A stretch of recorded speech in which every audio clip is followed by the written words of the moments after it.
Hello and welcome to this TikTok tutorial. If you've ever wanted to control who can comment on your TikTok posts, this video is for you.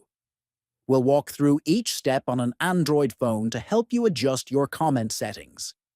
Let's make your TikTok experience more private and secure. Open the TikTok app on your Android phone. Tap the three horizontal lines located in the top right corner. From the menu options, tap on Settings and Privacy. Now, tap on Account. This section contains important account-related settings. Next, tap on Privacy. This will take you to your privacy management area. Scroll down until you find the Comments option and tap on it. Finally, tap Allow Comments From. Then choose between everyone, followers that you follow back, or friends, depending on your preference. And that's how you can easily manage who can comment on your TikTok posts. Stay tuned for more helpful tips, and don't forget to protect your privacy while enjoying the app.